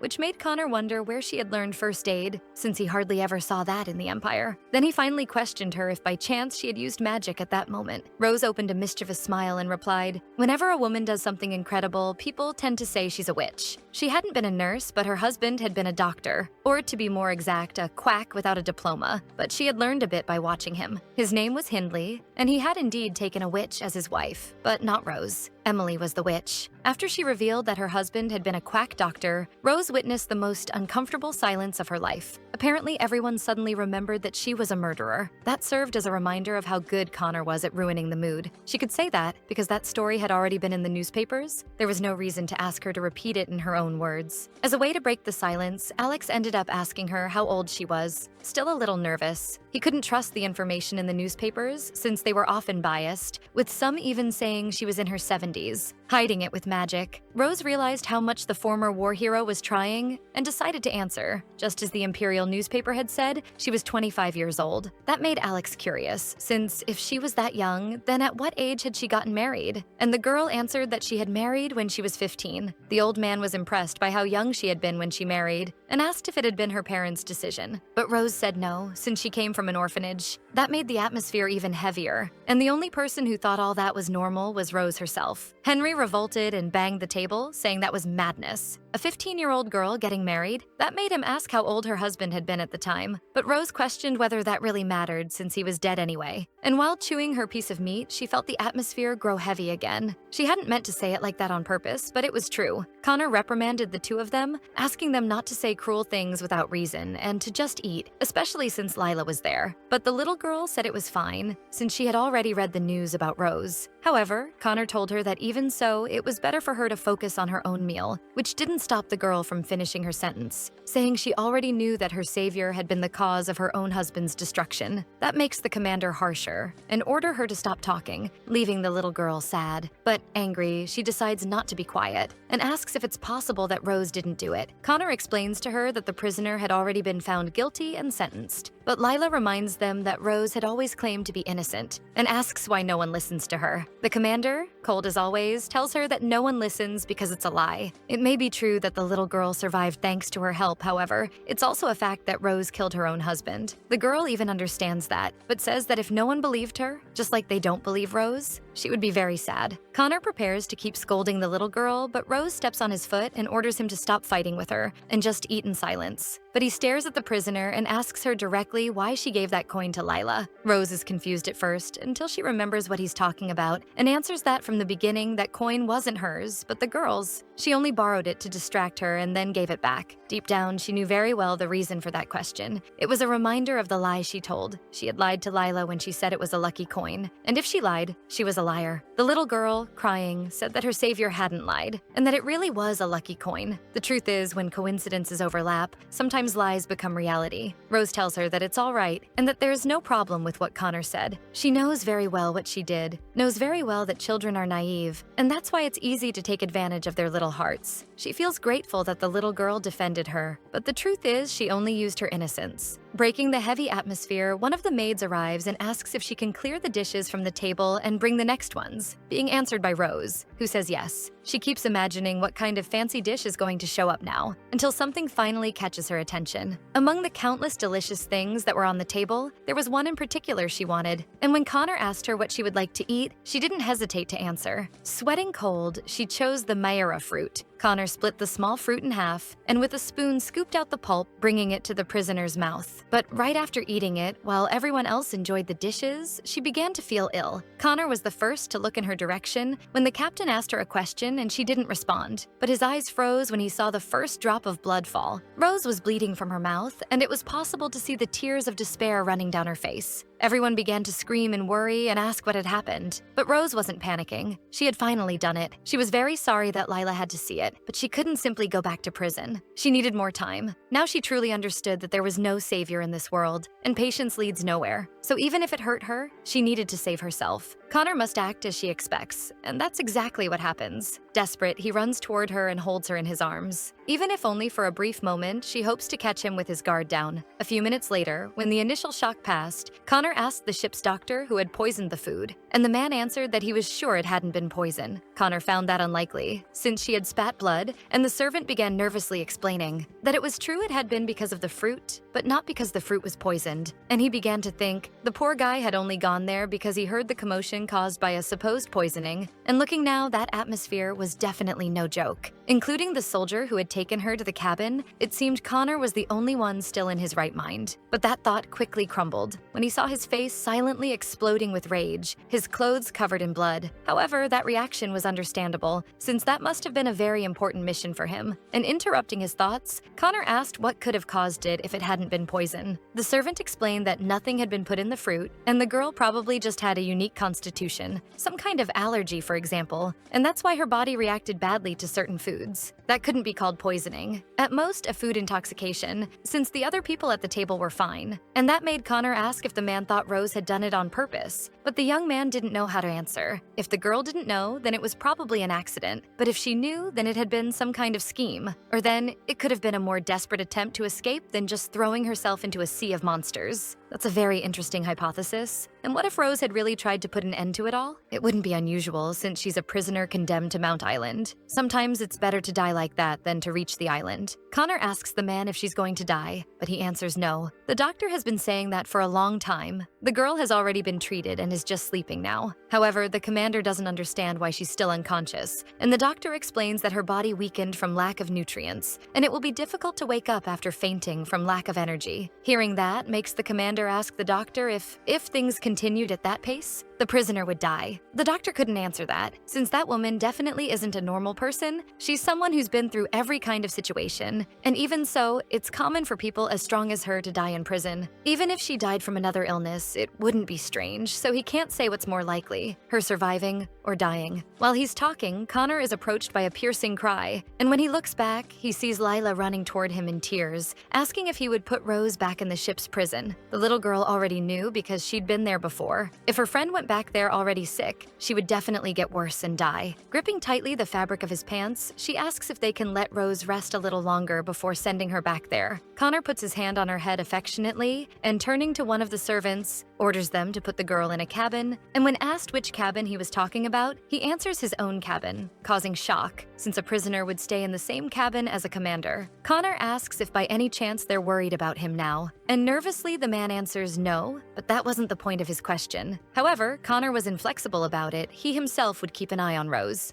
His mission is to transport the prisoner to Mount Island and to keep an eye specifically on her. It had been a long time since he forgot about the mission. It had become very personal for him, and he couldn't understand why. He even tried to forget it out of fear, but it didn't work. The only thing he wanted to know was why he was worried about her, even though she was a murderer. In the end, he would only be the person who would take her to a place worse than death, but he didn't know how to feel whenever he heard in his head Rose's voice admitting that she admired him, which only worsened his dilemma. Returning to Rose, while she was unconscious, she dreamed of her past. In the dream, she spoke with Emily, who watched her lying on the bed and complained because they'd said she would be fine. But look at that, she ended up bedridden. Rose, still weak, looked at her friend and asked if she was going to die. She turned and said that, as she'd said before, that's not going to happen. Everyone is born with a different body, and for some, even common herbs and foods can be poisonous. What she really wanted to know was if there was something Rose couldn't eat, because she needed to find that out to understand why she got sick before preparing any medicine. Rose asks with a trembling voice if she really has that special body that can eat some foods, and Emily says yes. Precisely because of that, she almost died. But she needs to focus on the problem and asks the girl to think again. What she ate before that made her this sick. Sweating from fever, Rose explains that the orphanage director used to eat purple fruits when she was little and her body would itch just from being near them. Then Emily warned her not to eat any of those fruits from now on, or she could end up dying the next time. Rose agrees, but she didn't know the name of those fruits and asks her friend if she knows. The fruit she's talking about is Myera. Her friend probably told her the name, so she'd avoid it carefully. And whenever her life became unbearable and painful, Rose remembered that name. Suffocating might not seem like the most comfortable death, but at least it was better than being beaten to death by Hindley. But it was different this time. If she could die so easily, she wouldn't have suffered escaping prison twice. After a long time, Rose finally wakes up in Connor's cabin, wondering where she was. But after the initial shock, she regains awareness of what was happening. As expected, the commander was very meticulous and even chained her to the bed, but it was still better than being put back in prison, a result that made everything worth it. Apparently, they had changed her clothes too, probably because the dress had been stained with blood. Unfortunately, she couldn't try that tactic again, but now she felt as if her whole body was on fire, though she kept wondering if Lila was okay after seeing that, until her thoughts were interrupted by a deep voice calling her. Alex was in the room, and he asked how the young lady was feeling. Rose hadn't noticed his presence there, but the old man said it was no problem. And honestly, he was more worried about her, asking her not to get up and to rest a little, since the doctor had asked her to stay in bed. Rose felt a bit awkward, but ended up agreeing. Taking the chance, Alex looked into her eyes and asked if she knew how much time remained until they reached Mount Island. The girl was confused by the question, and he rephrased it, asking if she wasn't interested in knowing how much time was left until their arrival. Rose stayed silent, and the captain informed her that they would reach the island in 3 days. At the moment, they continued heading west, even with the wind blowing against them, since ever since the invention of the steam engine, it had become easy to go against the wind. That made the ex-war hero think about how amazing young people were. With their inventions, they overcame gravity and flew into the sky. Alex asked if she didn't also think that was amazing. Rose, still a bit distracted, asked if that was the gentleman's office, but the old man explained that no, that was Connor's cabin, which made the girl ask if the commander had given up his own room, and he answered that it was almost like that, since in the end, the brat had been so stubborn that Alex ended up pretending to agree with it. But at that moment, Connor had only gone out for a smoke, something that curiously impressed Rose. But thinking about it, it wasn't as if she had never seen him smoke before. What was curious about it was that normally pilots were forbidden to smoke, and she asked Alex if that was true. The old man just looked into her eyes and asked rhetorically if the war hadn't already ended, making the girl ask if that would still be correct, since in theory, Connor was still an active pilot, as planes didn't only fly during wars. And she was answered that, in fact, he intended to resign, since he had already done enough during his time of service. Rose was surprised to learn that, and even kind of felt sorry for him, and Alex told her that Connor had been very worried about her during that time, making her question if that straight-laced robot hadn't regretted it. After all, he seemed like the type who hated straying from the rules, so he was probably the type of person who would be bothered to do such an unnecessary favor, like letting her sleep in a cabin. Alex even agreed with that. Connor really was rougher than people made him seem, but he wasn't as cold-blooded as he appeared. That reminded him that something was still kept there, a gift he had given the boy when he was 12 years old, after he had managed to get an expedition to the Kintari Islands. The old man pulled out a jar with some plants inside. It was a luminous moss, perfect to keep in a room instead of a gas lamp. And looking at Rose, he asked if she would like to see it up close. Taking the chance, he also showed her the telescope and the map he had given the boy as a gift, saying that as cold as Connor tried to seem, he often showed affection in the form of gifts. Using the map, he showed her the route they had taken until reaching Mount Island, pointing with his finger where the journey had started, and since the sea current was good, they had already traveled a good part of the way. That map was a gift from more than 15 years ago, which he had given to Connor. Rose asked if the old man had known the hero Ian Connor since he was a child, and Alex explained that the boy had been a senior to his son Henry in the military academy, so he had known him since he was a child, when he had first entered the military academy as a little boy of 10 years old. Rose commented that the two must have been good friends, but the old man explained that this wasn't true, since Henry used to be furious with Connor, always saying that he was so stubborn and strict that he looked like the devil himself, so vacations were probably his only joy in that academy. But it wasn't as if any child liked going to school, and Alex told the girl that although those had been the circumstances that led them to know each other, the truth was that even without his son's help, he would have still met him, since he had always been a boy who stood out too much, making Rose comment that Connor probably had very proud parents. To her, it was obvious, even without observing him for long, that Connor seemed to have grown up as a proud son who received much love, living in a mansion with his kind parents, with maids and butlers, in a spacious garden, with many cooks who acted as if they were taking care of a little puppy. And honestly, she couldn't even dream of such a perfect family. But Alex told her that, in truth, she couldn't even dream of how the boy really grew up. The truth was that Connor had no parents, for he lost both when he was very young. They died because of the plague, and Connor was very young at the time.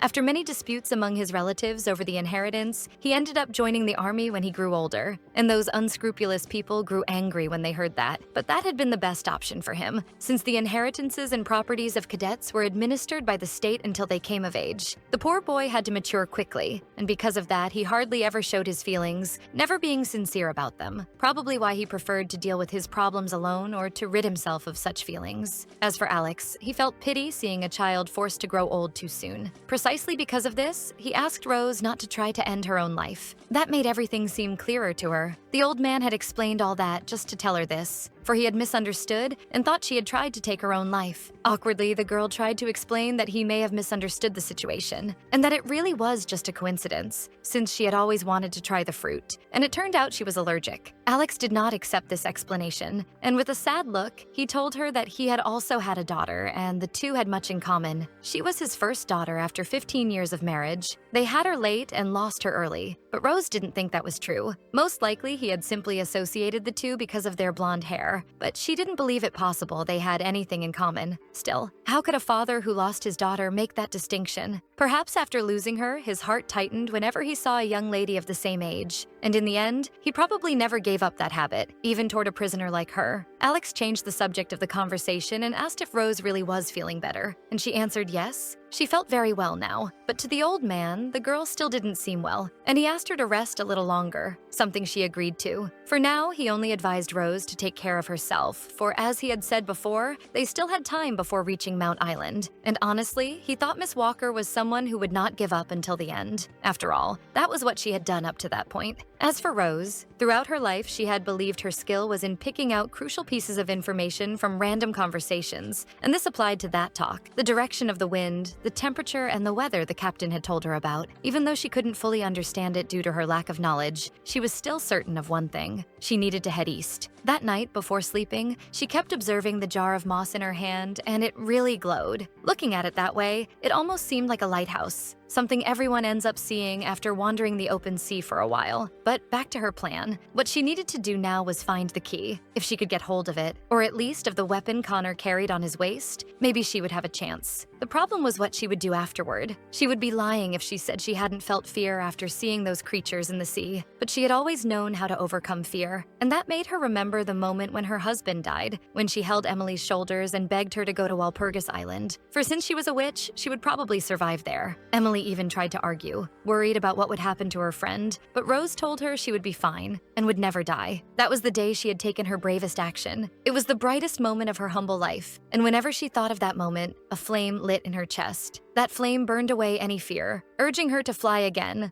under the promise that they would meet again in the future. And that flame was still burning, and it gave her the certainty that in the end she would win, never again to be defeated, at least not by any creature. Connor arrived at the room sometime later, still in the dark, and sitting on the bed, Rose asked him where he had been, for she had been waiting for him. The commander only stared at her with indifference. And even with the girl obviously trying to seduce him, he only asked how she was feeling, making her wonder if he would really act as if he hadn't seen anything and ask where he had been all this time. Connor answered that he had been in front of the cabin the whole time, and Rose said that was probably a difficult task, asking if that kind of thing wasn't the job of his subordinates, but the commander answered that transporting her had been a direct order from the minister to him. Honestly, the man thought she was underestimating his reputation, since out there she was more famous than he himself was. In the end, Rose ended up agreeing with that, because in fact she was more known, and asked if now that the dinner was over, she would go back to prison. Connor answered that no, she could stay there until they reached the island, because the ship's doctor had said she had health problems, which made the girl wonder where he would stay, since that had been his cabin until then. Answering her, the man said the sofa would do, and Rose asked if the poor thing didn't have other cabins to spend the night, but he only told her that that was his cabin, so there was no reason to go somewhere else. Besides, it was better she didn't even bother trying anything, because while she was there, he could see everything, and that only reinforced her theory that Connor could read minds. Also, noticing his waist, she realized the key had disappeared. Apparently, he wasn't as dumb as the others. And still trying to find a gap, Rose proposed that she stay on the sofa and he on the bed, but the commander refused, because the sofa was lighter than the bed, and that made the girl ask what one thing had to do with the other. After all, even if she jumped into the sea with the sofa, in Connor's own words, which he completed for her, she would end up dying. He said he didn't intend to give her a choice, and Rose asked if his idea was to keep her tied up in that room, being answered that yes. And that answer made the girl ask if he hadn't heard what she told the captain earlier, since he had been at the door, about not planning to die. But Connor, with a cold look, asked her if the situation was so confusing that she didn't understand, and said that she knew that eating the fruit could kill her, so she used the excuse of wanting to taste it to make Henry prepare it for her. Rose even tried to deny it, but he only asked if it had been refreshing to do that, or at least fun. The girl tried to explain, but the commander, as always, was not willing to hear a single word from her, mainly because she had even taken care to make him give her the fruit that could kill her with his own hands. Rose immediately noticed that she had finally made him angry. After observing him for the last few days, she noticed that he was not someone who got agitated easily, and hardly ever raised his voice. So if he had been thinking calmly, he would know it didn't make sense for her to try to take her own life. And if he was angry because of that, it meant he had lost the ability to think calmly. And Rose knew very well she couldn't lose that opportunity, and immediately began her act. Crying, she told him that she would die even if they reached the island, so she saw no point in continuing with this. Even if she survived, she would be tortured and die working. And if that was the case, wouldn't it be better to end everything right there? But what Rose was really thinking was how perfect the moment was to make him feel sorry for her. Connor, for his part, asked her if she really thought she could decide what would happen with her own life by herself. Because if that were the case, he wouldn't let it happen. If the handcuffs on her wrists weren't enough, maybe he should tie her up completely until she controlled herself. Rose, being pulled by the chains, asked if he was planning to chain her even more, and Connor confirmed that yes, because what else could he do? If her intention was to try some more nonsense, he could even chain her completely to the bed. Rose answered that in that case, she would simply bite her tongue, but the commander said he would put a gag. He simply couldn't understand how someone who had escaped so many prisons was trying to throw her own life away so suddenly. Rose screamed and asked how Connor had the audacity to say that, because the reason was obvious. This time she couldn't escape. In the first place, he was the one who had shown her a sea full of monsters, who had frightened her by showing the death that awaited in the mouths of those creatures. Connor, with his head down, said that he really had been cautious, but he never thought that would lead her to try something like that. He had understood that she was the kind of person who wouldn't give up until her last breath. That surprises Rose. Did Connor really understand her? That was simply revolting. How could he understand? How much did he really think he understood about her? She only wanted him to answer that. He only knew her by those names: Witch of Alcapez, murderer. So what did he really know about her life? How did he have the audacity to say he understood her? And Connor asked her not to be angry, because obviously he didn't know her that well, but he surely knew more than she thought. That was all he meant. She asked him if he really thought he knew her just because he had read some newspapers, and Connor confirmed that he did indeed read the newspapers about her, and that made her more curious to know what exactly he had been trying to tell her all this time. After a minute of silence, Connor only said one sentence: "Don't die." That left her confused, but the commander continued asking her to promise not to give up on her life. and to remain calm while she was on the ship. But Rose asked why she should do that. For whom should she do that? Did he really expect her to give up her last chance to screw up his life? After all, she was already considered dead anyway. Connor told her that was true. She would die anyway, because she probably wouldn't last even a month on the Isle of Monty, and she would hardly be able to escape. But Rose already knew that. What he was really trying to do was make a proposal, one that wouldn't be bad for her. Taking the handcuffs in his hand and pulling the key from his pocket, Connor removed her chains. Rose finally found herself free after so long and asked what he was doing, but without answering her, he just pulled her from the bed, finally putting her on her feet. The feeling was strange, though. For Rose, it was as if even walking was easier without the handcuffs. Connor's proposal was very simple. He would remove her chains while she was being watched by him. It wouldn't be for long, but at least that way she could sleep peacefully and eat properly too. She could have time to think about her past in peace until the end of the trip. The only thing he wanted was for her to make a promise. Promise not to choose the easier path. All of that was strange. He wanted Rose to promise not to try to take her own life, almost as if he really wanted her not to die. And that made Rose wonder what exactly this man wanted. But honestly, it didn't matter what the reason was. The important thing was that she had no reason to refuse that proposal and asked if he was sure about this. Connor hated jokes, so he wasn't kidding. And after hearing that, the girl accepted the proposal. There wasn't much time left until the ship arrived at the island in 3 days. However, even with the short time, it wasn't as if she couldn't show her happiness. From now on, her role was that of someone who had given up everything in life, and she had to act as if she were enjoying her last days of freedom. So Rose turned to Connor and asked him to bring her a drink, something very strong, and also begged for a cigarette because she was desperate to get her hands on one. After all, even prisoners condemned to death could have a last meal.